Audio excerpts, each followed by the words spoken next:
Hi అండి. అందరూ ఎలా ఉన్నారు? బాగున్నారా? నేను బాగున్నాను. ఈరోజైతే నేను చిట్టి కాజాలు చేశానండి. చాలా అంటే చాలా బాగా వచ్చినాయి. నేను చాలాసార్లు చేశాను. నాకైతే ఈ కాజాలు చేయడం కొట్టిన పిండి అనమాట. అంత ఈజీ అనమాట నాకు.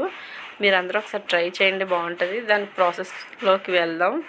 పక్కన డిస్టర్బెన్స్గా ఉంది, కొంచెం పట్టించుకోకండి. ముందుగా అయితే మైదాపిండి తీసుకున్నాను. నేను 2 కప్పులు మైదాపిండి తీసుకున్నాను. దాంతో అనమాట అదే కప్పు 2 కప్పులు మైదాపిండి అనమాట. పంచదార కూడా నేను అదే కప్కి యాక్చువల్లీ ఎంత వేయాలంటే కప్కి కప్పు పంచదార వేయాలి. వంతికి వంతే. నేను ఏం చేశానంటే కప్పున్నరే షుగర్ తీసుకున్నాను. ఇప్పుడు అందులో అయితే నేను మైదాపిండిలో సాల్ట్ అయితే వేసాను. ఒకసారి కలిపేసుకోండి. ఇప్పుడు ఇందులో నేను వేడిది నెయ్యి మరగబెట్టి వేస్తున్నాను. మీరైతే డాల్డా వేసుకున్నా పర్వాలేదు, ఆయిల్ వేసుకున్నా పర్వాలేదు. నెయ్యి వేసుకుంటే మాత్రం మనకి బాగా పొంగుతాయి, గుల్లదనం కూడా వస్తుంది, అంటే క్రిస్పీగా కూడా ఉంటుంది. ఒకసారి నెయ్యి వేసుకొని బాగా కలిపేసుకోండి. ఇందులో కొంచెం సోడాగుండు కూడా వేసుకోండి, ఒక చిటికెడు అంతే, ఎక్కువ కాదు. మొత్తం బాగా కలిపేసుకోవాలి, వాటర్ వేయకూడదు. ముందైతే నెయ్యి అలాగే సాల్ట్ సోడా ఉప్పు వేసి పిండిని మొత్తం కలిపేయండి. బాగా కలపాలన్నమాట. మనం పిండిని ఇలా నొక్కితే మనకి బైండ్ అయ్యేలా ఉండాలన్నమాట. అంటే దగ్గరికి ఉండాలి. మీకు చూపిస్తాను చూడండి, అదిగోండి అలా ఉండాలన్నమాట.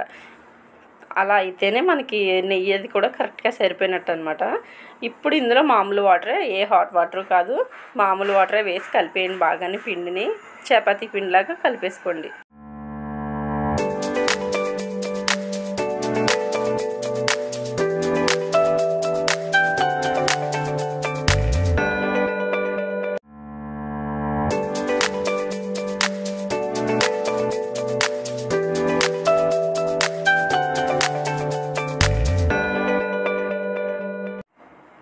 చూడండి, ఇలాగైతే కలిపేసుకోవాలి బాగానే. అది మనం చేయి పెట్టి ఇలా నొక్కితే ఫ్లఫీగా కిందకి దిగాలన్నమాట. అలాగైతే కలుపుకోవాలి. కొంచెం వాటర్ పడుతుంది ఇంకాని. మీరు ఎంత బాగా కలుపుకుంటే అంత బాగా ఎక్కువసేపు కలపండి. ఇందాక చెప్పాను కదా మీకు, ఇలా నొక్కితే ఫ్లఫీగా ఉండాలని. అలా మెత్తగా ఉండాలన్నమాట చక్కగానే. అలాగైతేనే మనకి కాజాలు బైండింగ్ బాగుంటుందన్నమాట. ఇప్పుడు దీన్ని 10 నిమిషాలు పక్కన పెట్టుకుందాం. తర్వాత మనం పాకం పెట్టుకుందామండి. పాకం కోసం నేనైతే ఒక గ్లాస్ వాటర్ తీసుకున్నాను. నేను ఇందాక మైదాపిండి చూపించాను కదా 2 కప్పులు తీసుకున్నానని, అదే కప్పుతో కప్పున్నర అయితే నేను షుగర్ వేసానండి. 2 కప్పులు వేసుకోవచ్చు పుష్కలంగా. నాకైతే స్వీట్ ఎక్కువ వద్దని చెప్పేసి నేను తక్కువ తీసాను అనమాట షుగర్ అయితే. ఇది మరీ తేగ పాకం కూడా రావక్కర్లేదండి, మంచిగా పాకం పెట్టుకోండి. ఒక 2 యాలక్కాయలు అయితే వేసుకోండి ఇందులోని. బాగా హైలో పెట్టేసుకుంటే మీకు త్వరగా అయితే పాకం అయిపోతుంది అనమాట. బాగా మరిగితే మనకి పంచదార కరిగి అలాగని తీగపాకం రాకూడదు, దగ్గరలోకి వచ్చేస్తే సరిపోతుంది. అంటే తీగపాకం వచ్చేస్తుంది అనిపించుకుని కట్టేయడం అనమాట, ఇంకా ప్రత్యేకించి అయితే ఉంచకూడదు. ఇప్పుడు ఒక ప్యాన్ పెట్టుకొని డీప్ ఫ్రై చేసుకోవడానికి ఆయిల్ వేసుకొని హీట్ చేసుకుందామండి. ఇది మరుగుతూ ఉంటుంది, ఈలోపు మనం అక్కడ కాజాలు చేసుకోవచ్చు. ఆయిల్ అయితే వేసి మరగబెడదాం. ఈలోపు సిమ్లో పెట్టుకోండి. ఇప్పుడు కాజాలు చేసుకుందామండి. మనం ఇందాక కలిపి పెట్టుకున్న పిండి ఉన్నది కదా, అదైతే తీసుకుందాం. కొంచెం అయితే తీసుకుంటున్నాను నేను. 2 పార్ట్స్ కింద డివైడ్ చేసుకుని అందులో ఒక పార్ట్ని అయితే చేస్తున్నాను, ఇంకొకటి చిట్టి కాజాలు చేస్తున్నాను. లేదు మీకు పెద్ద కాజాలే కావాలంటే పెద్దవి చేసుకోవచ్చు. నేనైతే చిట్టివి చేస్తున్నాను, చిన్నవి. మా పిల్లలు అయితే పెద్దవి అయితే తినరు.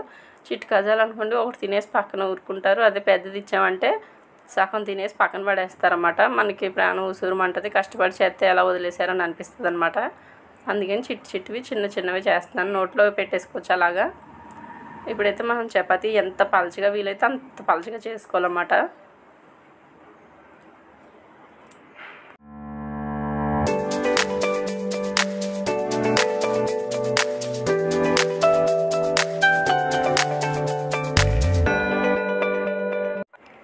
ఇప్పుడు చపాతీ పలచగా పామేసుకున్నాం కదండి, చివర ఎక్స్ట్రా కింద ఉన్నాయన్నీ తీసేసుకోండి, కట్ చేసుకొని పక్కన పెట్టేసుకోండి. ఇప్పుడు దీని మీద అయితే నెయ్యి వేసుకుందామండి. నెయ్యి పామేసుకోండి ఫస్ట్, మొత్తం అంతా నెయ్యి అప్లై చేసేసుకోవాలి. ఒక 2 స్పూన్ల దాకా పడుతుంది నెయ్యి.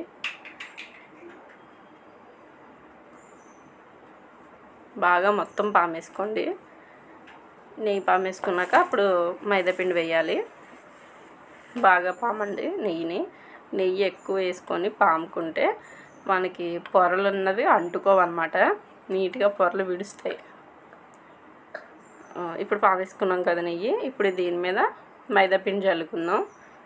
మైదాపిండి కూడా సేమ్ అలాగే నెయ్యిని పామినట్టు మైదాపిండిని కూడా పామేయాలి బాగానే.